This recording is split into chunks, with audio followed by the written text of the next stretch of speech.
Century 21 et ses 915 agences immobilières au service de vos projets partout en France présentent Sud Radio Conseil de famille.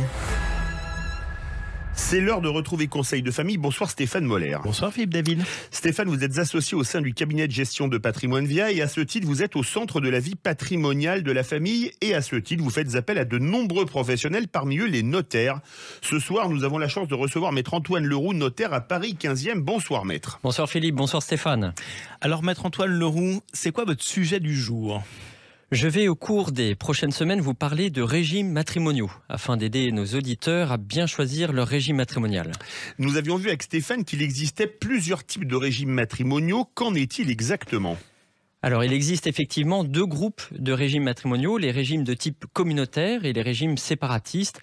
Aujourd'hui, je vais vous parler des régimes communautaires et plus particulièrement du régime légal. Alors, c'est quoi le régime légal, maître ? Le régime légal est celui de la communauté de biens réduite aux acquêts. C'est le régime qui s'applique en France à défaut de contrat de mariage. Alors Antoine, est-ce que vous pouvez nous en dire un peu plus ? La communauté est ce qui appartient aux deux époux à 50% chacun.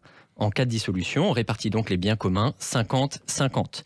Réduite aux acquêts, cela signifie qu'elle ne comprend que les biens acquis à titre onéreux et les dettes souscrites pendant le mariage. Ainsi sont des biens communs les revenus perçus, quelle que soit l'origine, l'épargne constituée ainsi que les biens achetés pendant le mariage. Attention, tous les comptes bancaires, quel que soit le titulaire, sont communs. Et corrélativement, les dettes afférentes à ces mêmes biens sont communes. Qu'en est-il de ce qui appartenait à un époux avant le mariage ou des biens reçus par donation ou succession ? Alors les biens ou épargnes qui appartenaient à un époux au jour du mariage lui restent propres et ne tombent pas en communauté, sous réserve de pouvoir les identifier. Il en est de même pour les biens ou sommes d'argent reçus par donation ou succession. Alors qu'est-ce qui se passe lorsqu'on n'arrive plus à identifier les biens propres ? Ils sont réputés être communs. Néanmoins, si la preuve est rapportée que la communauté a profité d'un bien propre, encaissement d'un prix de vente ou d'une somme donnée, l'époux aura droit à une créance contre la communauté. On l'appelle récompense. Il existe donc un mécanisme de créance, de récompense, toutes les fois où un patrimoine a profité d'un autre patrimoine.